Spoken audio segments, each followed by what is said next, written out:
waqooyi bari TV. halkani waa guriga martida ee uu dhisay maxamed Saleebaan Xaash Dayib Ordaaga ee ku yaala degmada Hurufadhi waxaana maanta kulan ku yeeshay cuqaal iyo waxgarad ka socda beesha Sabakaab Axmed oo iyagu kulan la qaatay gudida nabadeynta labada beelood ee maalmahan ku sugnaa deegaanka Ceegaag isla maantana dib ugu soo laabtay magaalada Hurufadhi cuqaasha iyo qurbo joogta iyo siyaasiyiinta ka socday beesha Sabakaab Axmed ayaana gudida nabadeynta labada beelood waxay ku wareejiyeen deeq lacageed oo ugu talagashay beesha Sabakaab Axmed gudida nabadeynta inay ku sii xoojiyaan howlaha nabadeynta waxaana waxgaradkan ay si weyn ugu duceeyeen gudida nabadeynta howlaha shaqaaqaanka ay halka ay ka wadaan waxa ugu horeyntii halkan si wada jira uga hadlay Caaqil Cabdirashiid Axmed Raabi iyo Caaqil Dayib Cabd Ducaale Darwiish sidoo kale halkan waxa ka hadlay qaar ka mid ah qurbo joogta beeshaasi oo uu ka mid ahaa Cabdiraxmaan Cali Mire Cawaale oo si weyn ugu mahadceliyay gudida nabadeynta ku dhex jirtay beelaha walaalaha ah ee dhibaato ka dhex dhacday waxaana joognaa magaalada Hurufadhi maanta oo maalin Sabtiya waxaana la jooga gudidii dhaqaalaha iyo culimadii buuhoodle oo dhan baa la wada jooga hoolkii guriga Ordaagan ku jirnaa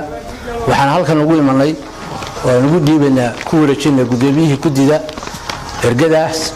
waxaan ku dhiibanaa caaqilka lacagta jaaliyada beesha Sabakaab Axmed soo dirtay dawladda ka soo dirtay qurbo joogtu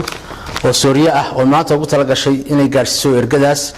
yaan ugu ku wareejinaya caaqilka maamaya intay maqashta ee joogta iyo intii soo dirtay wajaasa kala khayr ilaahay khayr ka abaal mariyo waa gaarsiinay ergadii Soomaaliya nagu soo dhigtay ma sha Allah ilaahay barakeeyo way ducaynayna ergada way aad iyo aad bal mahadsantihiin jaasa kala khayr ilaahay khayr haydi siiyo waan salaamayna anigu magacaygu yahay Caaqil Cabdullaahi Saleebaan Xaaji Axmed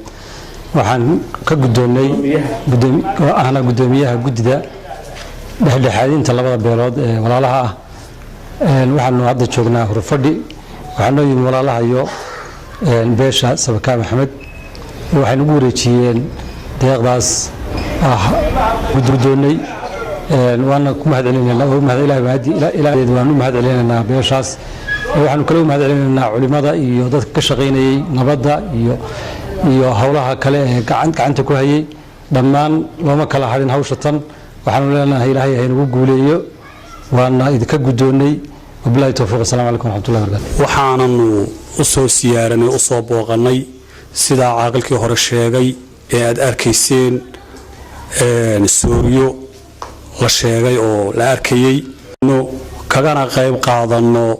nabadeynta iyo tasliixa iyo wanaagga la wado oo ay soo direen qurbo joogta iyo waxgaradka beesha Sabakaab Axmed kagana qayb qaadanayaan nabadeynta iyo wanaagga iyo tasliixa la wado intaa weeye in kale waxaan ku darayaa insha Allah binnillaahi kariim culimada iyo cuqaasha iyo odayaasha iyo waxgaradka u jooga nabadeynta iyo hawsha in Ilaahay u sikhiro walays badan bay deegaanka iyo dalkaba ku haysan hawsha lagu jiri jiray oo cid kasta oo ku jiri jirtay culayskeeda way garanaysaa waxaana leenahay dadka daawanaya ee deegaanka gobolka Cayn ka soo jeeda hawshaas hana lagu daydo ergadana culayskeeda iyo maamuuskeeda hala siiyo maadaama ay ka shaqeynayaan hawl wadareed inaga wada dhaxaysa iyagana ilaahay si gaar ah ugu ilhaameeyay iyagana aan ugu tahniyadeyno kuna taakiino qoladiina soo dirtay ee Suuriyada soo dirtayna waxaan leenahay meesha aad ka soo saarteen ilaahay wax ka bedelan wax ka baraka badan ha idinku bedelo wabillahi ma sha Allah culimada intay yiraahdeen ba waa aad iyo waxaan ugu faraxsanahay maanta inay joogaan culimadii weyneen ee reer Buuhoodle oo dhan marka ayagoo fadhiyo in aniga hadlo ma wanaagsano marka ma sha Allah waxaan dhihi lahaa jazaakallahu khayrakum barakallahu fiikum waxaan intii soo bixisayna waxaan leeyahay waa mahadsantiin sidoo kale wafti culimo ka socday magaalada Buuhoodle ayaa maanta howlo nabadeed ka bilaabay degmada Hurufadhi waxaana si weyn uga mahadceliyeen ergada dhexdhexaadinta labada beelood iyo cuqaasha iyo waxgaradka beesha Sabakaab Axmed baan ahayn qaybtii Buuhoodle joogta culimada aan ahayn oo wixii dhaqaaqa iyo dadka la sahalay aan ahayn dhaqaalaha ku maqnaa wixii aanu helanayna kulay waa la soo xoorinay marba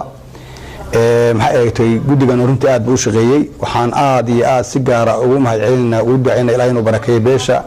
Sabakaab Axmed oo isxilqaantay qurbo joogteeda iyo gudo joogta mara way wada hadleen baan maaynayaa wax aad iska yimaada ma jiraan hadalaan ku yimaadaay juudiga ku bixiyeen ko gudaha jooga iyo kuwa dibadda jooga waxa ay garteen ba ilaahay hadan barakeeyo miisaan culeyska ay saarteen maaragtay dadkiinnii dhibka dhex yaalla inaad dhaqaale ku geysataan aad go-aan ku gaadheen ee kaga dhabaysan ilaahaydan barakeeyo dadka kale waxaan leenahay oo deegaanka u dhashay arrinta la kale waa islaaxu bayna annaas waa arrin alla agtiisa lagu dhowaanayo waa arrin dhaqaaluhuna uu iska adag iyo xilli adag baa lagu jiraa waa arrin xilligaasoo kale sadaqadu khayr badan tahay marka laga hadlayay hadda barnaamijkan islaaxu bayna annaas allah waa kii lahaa laa khayra fii kaiirin min najwahum ilaa man amara bisadaqa waa loo hormariyey dadku fogooda faraha badan shirarkoodu khayr ma laha ilaa qof sadaqo amray man amara bisadaqatin sadaqadu waa tan oo kale weeye weliba xilli ugu qayb badan tahay ilaa man amara bisadaqatin aw macruufin aw islaax bayna annaas intiiba way ka qayb qaadanaysaa hawshani kusoo dhawow bogga aanu ku leenahay youtube-ka ee waqooyi bari t v fadlan si aad u heshid wararka ayada fadlan subscribe saar jalasku waxaa kuu sahlayaa inaad si fudud ka heshid wararka ayada